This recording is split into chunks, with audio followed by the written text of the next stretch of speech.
Hello and welcome to Anime Animosity, and we are once again on livechat.me for another seasonal rundown retrospective, this time for the fall of 2019, as we are working backwards and finished 2020 last time. So, with that, let's begin this retrospective.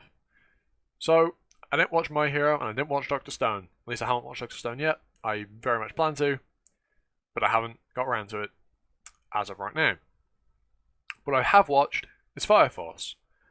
Fire Force, particularly Season 1, I've already talked about Season 2 in previous retrospectives, but Season 1 I actually very much enjoyed. It's got really good animation, like the fight scenes are fantastic, and when you're not burnt out on the character tropes, they're quite fun. It's just that you'll get burnt out on the character tropes by the end of the season. Which is probably the show's downside in the fact that, yes, it is somewhat tropey and one note with some of its characters. But that doesn't stop it being an interesting show or a fun watch if you like action or fire or Solia, given it is by the same guy. So, Fire Force, it's a pretty decent show, but well, I say decent. It's very average shonen, which, I mean, is enough to be decent for most people. But yeah, that's my take on. I need to say Solia. On Fire Force, it's just average shonen with a fiery flair, I guess. We'll leave it at that. That was cringe. I didn't watch Sword Art Online. I didn't watch Overly Cautious Hero, but I did, as you can probably imagine, watch Food Wars. Fourth plate? I think so. This is the fourth plate, right? Or is it the third? No, this is the fourth plate. This will be the fourth plate. This will be the fourth plate. Yeah, probably. Yeah. I'm gonna say it's the fourth plate. I could check, but I'm not going to. So, Food Wars, I've talked about before. I really like Food Wars. It's probably my guilty pleasure anime. I know it's not very good. I know it's trashy. I know its story is whack as fuck and its characters are pretty one note and its direction's mid. But I really enjoy it. It's really over the top for what it is.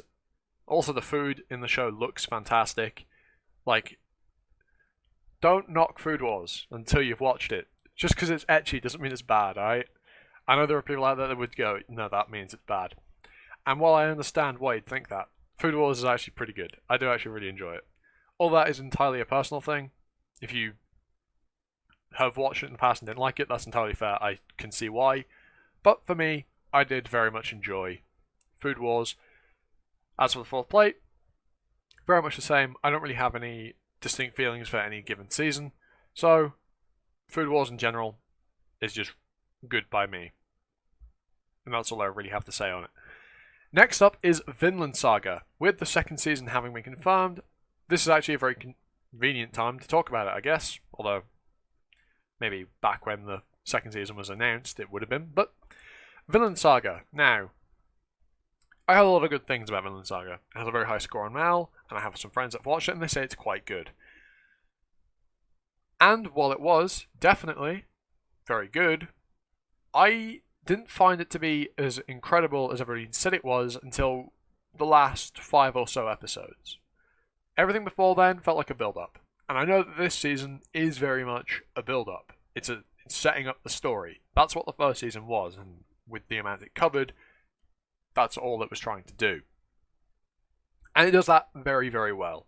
And Wit go hard with the animation. It looks fantastic. And, I mean, in terms of storytelling, it is really good. And by the end of it, it had me hooked so goddamn hard, and I'm so glad it's getting a second season. So, Vinland Saga, if you somehow haven't got around to watching it, seriously check it out. Get yourself ready for season 2, because it will be really good.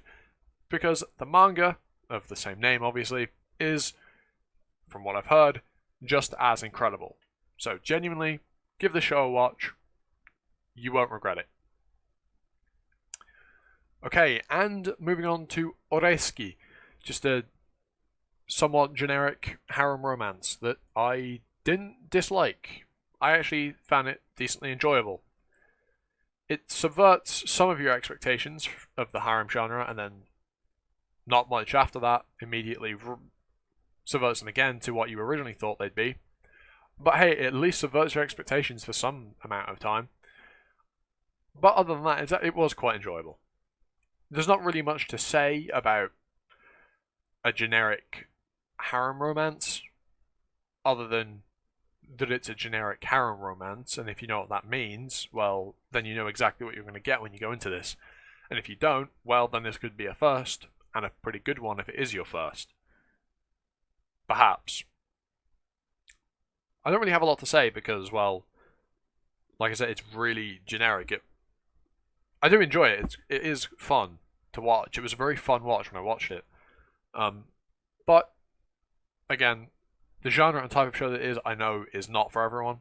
But give it a shot. I do actually think it's worth your time. Fuck Seven Deadly Sins. Iruma-kun I've already talked about before. So let's move on to the next show on this road that I did watch, In Assassin's Pride. I say did watch, I have watched, because I didn't watch these when they came out because I wasn't watching seasonal anime at this point. Now, Assassin's Pride is a very interesting show.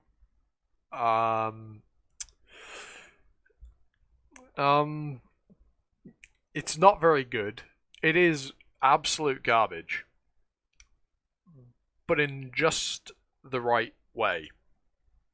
It's so awful that it's entirely worth watching, because it's hilariously bad. If you have some alcohol on hand, this will be a fantastic watch. Because, oh boy, is this show fucking retarded.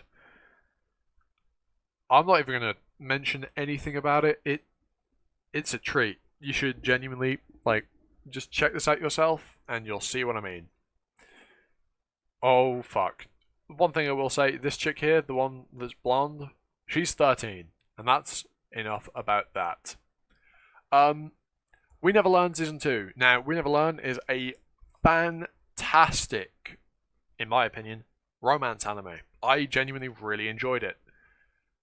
And, well, it's really good. It's really wholesome. The characters are really good. They're all really cute. There isn't a single, bad girl in it. They're all best girl. It doesn't matter who wins.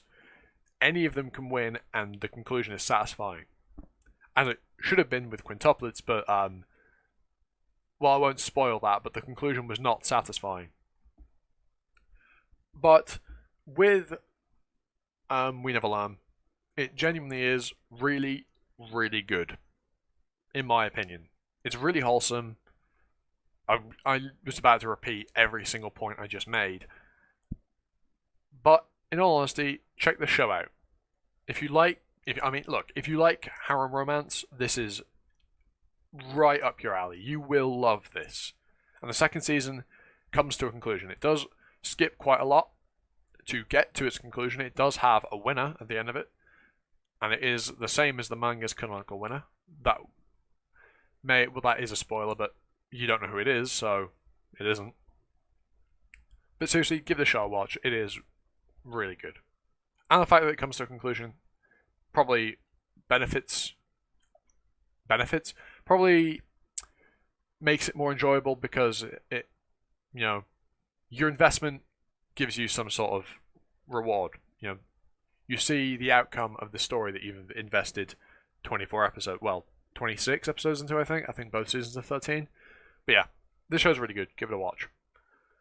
I've watched a handful of episodes of Beastars. Now, while it's not for me, and I have somewhat of a personal bias against it due to someone I know never shutting up about it not long after it came out, and constantly talking about how amazing this show was. So when I checked it out and it wasn't this absolute masterpiece from episode 1, like he was saying it was, I just couldn't stick with it after 5 episodes. So I do have somewhat of a bias against Beastars, but however that may be, I'm sure it's good. I hear a lot of good things about it from people that know what they're talking about. So it's probably not bad, but it just didn't stick with me. And that's just how it is. Enough said on Beastars. Now, I do know there is at least one more show of this season that I have yet to talk about, and that is Kono Oto Tomare. Second season. Now, I don't like using terms underrated or overrated or the like, but Kono Oto Tomare is a show that I think is underrated. I feel like more people need to watch this show because it is really, really good. Yes, it's a music anime about a random fucking Japanese instrument that nobody's ever heard of, but the characters involved and what they go through in the 2 seasons of the show are fantastic. The developments are really good, and after watching the second season, I decided to pick up the manga. It is genuinely really good. Even if you don't like music anime, music, while being an important part of the show, isn't the core focus of it. It's the characters that the show focuses on more than the music. Seriously, this Kono Oto Tomare needs more attention, in my opinion. So seriously, check it out. If you don't like it, that's fine. If you do, see, I told you so. And with that, I believe we bring fall 2019 to an end. Yes, we do. Brilliant. So, with that, next time we shall move on to summer of 2019. I don't really have a good segue, so let's just cut straight into the shameless self-promotion. If you liked, well, the like button's free. Sub, comment, hit the notification bell, do whatever the fuck you feel like. I don't care. And now that I've got that out of the way, I've been Animosity, you've been you, and I'll see you all next time for another video where hopefully I'll have somewhat of a more natural transition into my outro. Anyway, ta-ta for now.